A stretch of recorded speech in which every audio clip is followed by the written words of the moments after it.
नमस्कार बच्चों। Arts Hindi class में आपका एक बार फिर स्वागत है। आज हम अपनी वीडियो में कक्षा 11वीं की हिंदी पाठ्य पुस्तक आरो भाग 1 में संकलित कवि रामनरेश त्रिपाठी द्वारा रचित कविता पथिक की सप्रसंग व्याख्या समझेंगे। पथिक का अर्थ होता है यात्री, मुसाफिर, बटोही।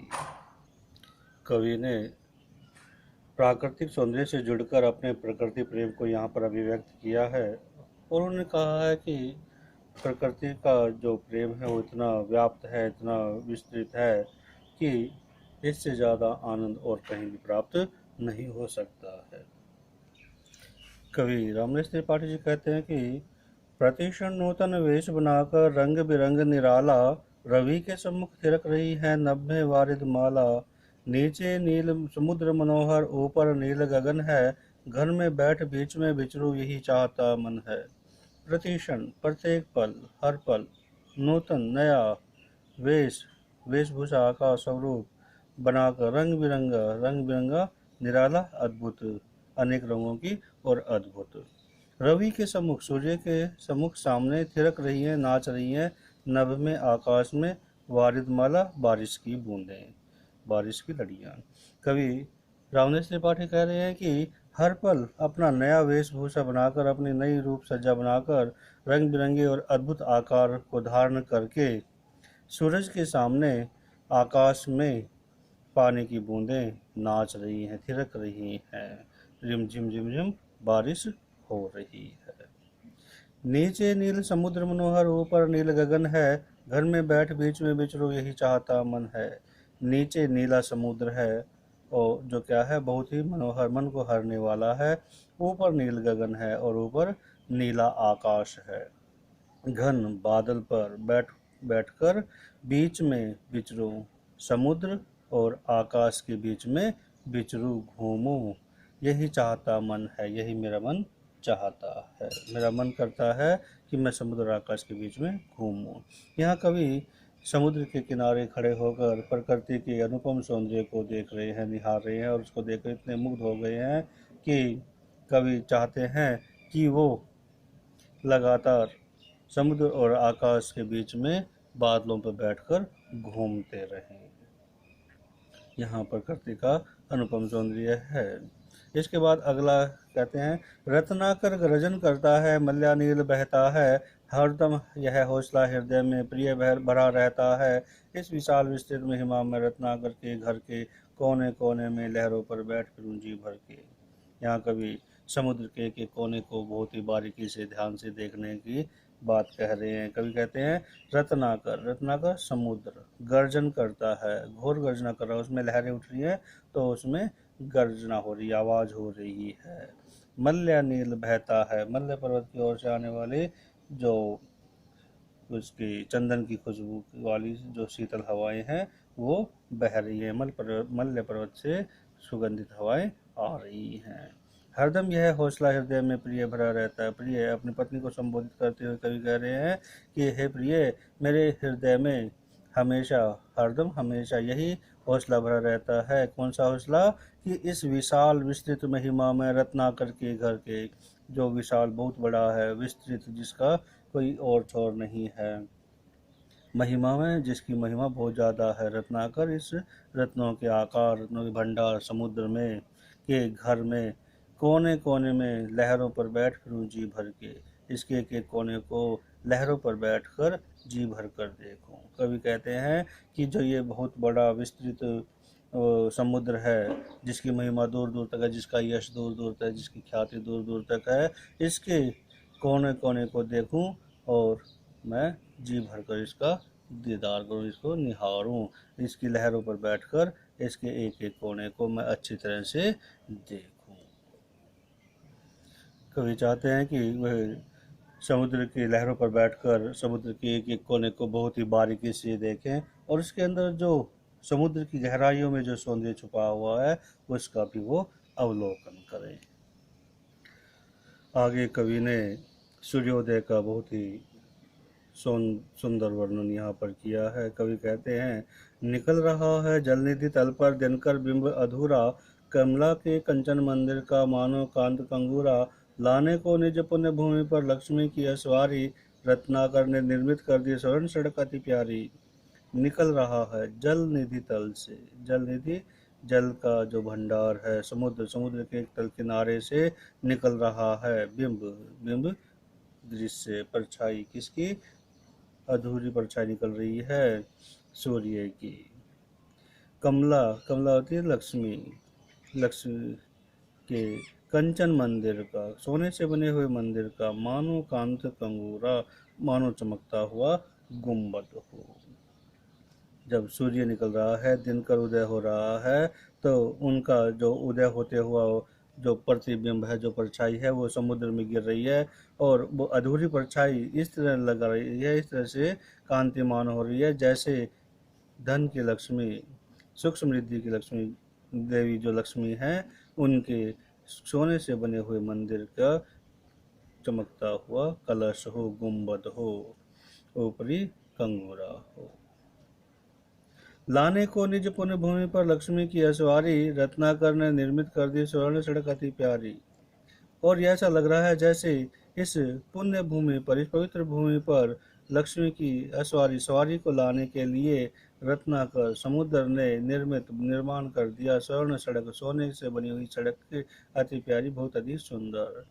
और वो सूर्य का जो प्रतिबिंब जब समुद्र में दूर तक दिखाई देता है, तो ऐसा लग रहा है जैसे स्वयं समुद्र ने लक्ष्मी की सवारी को इस पुण्य भूमि पर लाने के लिए सोने से निर्मित सड़क को निर्मित कर दिया हो, सोने से सड़क बना दी है, जो बहुत ही सुंदर लग रही है।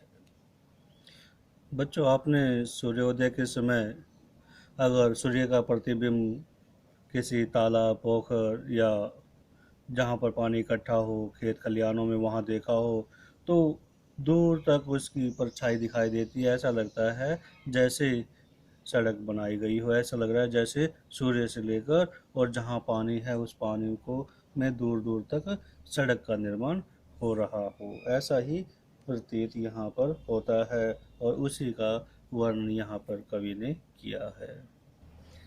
कवि आगे समुद्र की लहरों का वर्णन करते हुए कह रहे हैं कि निर्भय दृढ़ गंभीर भाव से गरज रहा सागर है, लहरों पर लहरों का आना सुंदर अति सुंदर है, कहो यहाँ से सुख बढ़कर सुख क्या पा सकता है प्राणी, अनुभव करो हृदय से हे अनुराग भरी कल्याणी।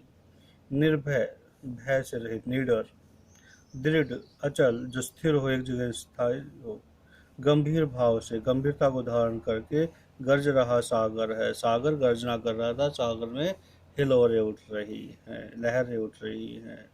लहरों पर लहरों का आना सुंदर अति सुंदर है, और एक लहर के साथ पास बाद दूसरी लहर का आना, एक लहर के बाद दूसरी लहर का आना सुंदर, बहुत ज़्यादा सुंदर लग रहा है, अति सुंदर है, उससे भी बढ़कर सौंदर्य उत्पन्न हो रहा है। लहरों के पीछे लहरें आ रही हैं, अच्छी लग रही हैं, लेकिन जब वो लहरें वलयाकार में और ज़्यादा घेरे बनाकर बढ़ती जा रही हैं, तो बहुत ज़्यादा सुंदर लग रही हैं। कवि रामनेश त्रिपाठी जी कह रहे हैं कि जो समुद्र की लहरें हैं, वो निडरता पूर्वक अचल होकर गंभीर भाव से गर्जना कर रही है, और एक लहर के साथ दूसरी लहर आ रही है, तो सुंदर तो लगती है, लेकिन वो बहुत ही ज़्यादा आकर्षक लगती है, मंत्रमुग्ध करने वाली लगती हैं। कहो यहाँ से सुख बढ़कर सुख क्या पा सकता है प्राणी, अनुभव करो हृदय से है अनुराग भरी कल्याणी। अपनी पत्नी को संबोधित करते हुए कवि ने फिर कहा है, अनुराग भरी, अपने हृदय में सबके प्रति प्रेम भाव रखने वाली कल्याणी, सबका कल्याण चाहने वाली प्रिय, तुम ही बताओ, अपने हृदय से ये अनुभव करो कि यहाँ से बढ़कर और कहीं सुख मिल सकता है। जो सुख, जो आनंद यहाँ प्राप्त हो रहा है, वो किसी प्राणी को और कहीं पर भी प्राप्त नहीं हो सकता। जो आनंद की अनुभूति यहाँ हो रही है, वो और कहीं नहीं मिल सकती। इस काव्यांश में कवि ने रात्रि के सौंदर्य और प्रभात का, सुबह का जो सौंदर्य है, उसका वर्णन यहाँ किया है। तब गंभीरतम अर्धनिशा में जग को ढक लेता है, अंतरिक्ष की छत पर तारों को छिटका देता है, सस्मित वदन जगत का स्वामी मृदु गति से आता है, तट पर खड़ा गगन गंगा के मधुर गीत गाता है। जब गंभीरतम गहरा अंधेरा, अर्धनिशा, आधी रात में जग को ढक लेता है, संसार को अपन ढक लेता है। जब आधी रात के समय इस आकाश में चारों ओर संसार के ऊपर अंधेरा छा जाता है, और क्या होता है, अंतरिक्ष की छत पर, आकाश की जो छत है उस पर तारों को छिटका देता है, तारे चमकने लगते हैं। आधी रात के समय आकाश रूपी जो छत है उस पर तारे छिटकने लगते हैं, छिटकने और चमकने लगते हैं। आकाश में चारों ओर तारे बिखरे हुए बहुत ही सुंदर लगते हैं। जब आधी रात होती है तो आकाश में तारे चमकते हैं। और उसके बाद क्या होता है, प्रभात का, सुबह का जो समय है, भोर का जो समय है, उसका वर्णन करते हुए कवि कह रहे हैं कि सस्मित वदन, मुस्कुराते हुए चेहरे के साथ, जगत का स्वामी, जो संसार का स्वामी है, संसार को जीवन प्रदान करने वाले हैं, मृदु गति से आता है, मंद मंद गति से आगे बढ़ता है, धीमी धीमी गति से आगे बढ़ रहे हैं। अर्थात सूर्य जो हैं वो अपने मुस्कुराते हुए चेहरे के साथ इस धरा पर उत्पन्न होते हैं, प्रकट होते हैं। तट पर खड़ा गगन गंगा के मधुर गीत गाता है। गगन गंगा, आकाश गंगा के किनारे खड़े होकर वे मधुरता के गीत गाते हैं, सबके प्रति प्रेम सौहार्द का भाव बनाए रखने की बात करते हैं। यहाँ जगत के स्वामी सूर्य का जो कार्य है वो देखकर चांद आकाश में मोहित होने लगता है, वो एक तरफ देखता रहता है, और चारों ओर एक नई चेतना, नई स्फूर्ति का आगमन होता है। प्रभात के स्वागत में प्रकृति सभी आदान प्रदान करने लगते हैं, अपने अपने ढंग से प्रतिक्रिया शुरू कर देते हैं। उससे ही विमुग्ध हो नभ में चंद्र भी हंस देता है, वृक्ष विविध पत्तों पुष्पों से तन को सज लेता है, पक्षी हर्ष संभाल न सकते मुग्ध चहक उठते हैं, फूल सांस लेकर सुख की आनंद महक उठते हैं। जब जगत का स्वामी सूर्य चमकता हुआ आकाश गंगा में दिखाई दे रहा है तो विमुग्ध आकर्षित होकर नभ में, आकाश में चंद्र भी हंस देता है, चंद्र मुस्कुराने लगता था, चांद एक तरफ हंसता हुआ प्रतीत होता है। ऐसा लगता है जैसे सूर्य को देखकर चांद हंस रहे हो, मुस्कुरा रहा हो।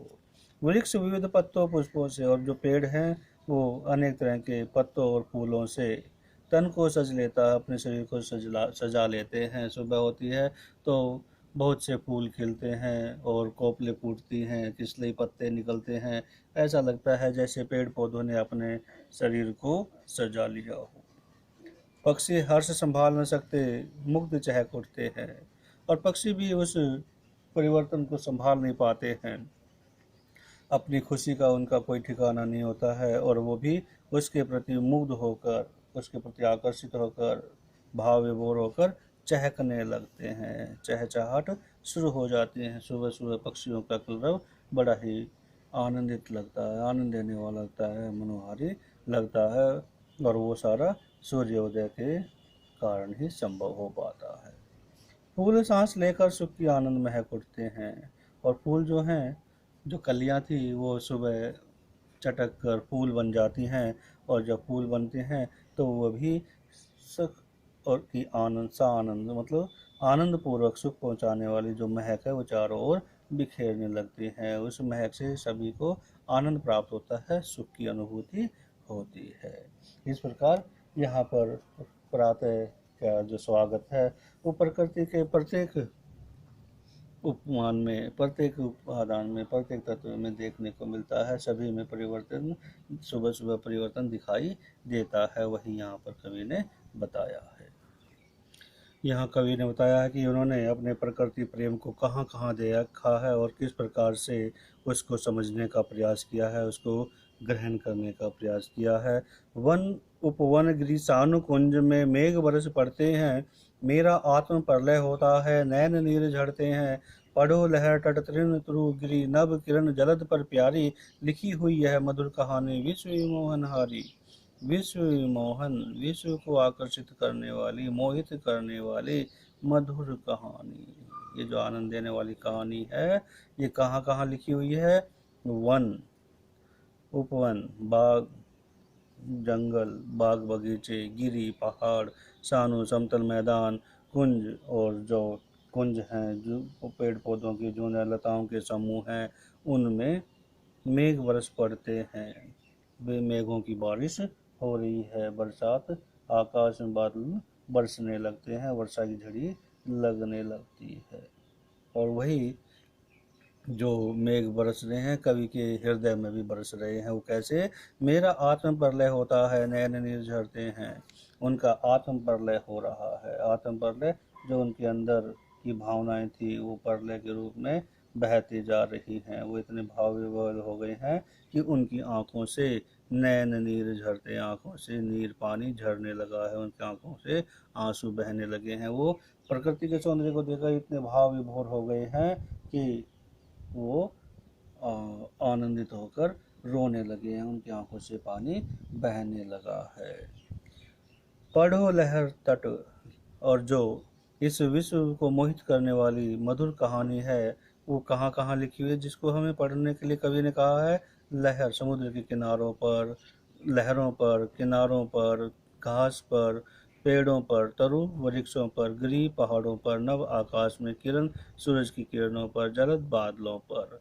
इन सभी में उस प्रकृति के जो मुग्ध करने वाली कहानी है, जो आनंद विभोर करने वाली कहानी है, वो लिखी हुई है। और वही कहानी पूरे विश्व को मोहित करने वाली है।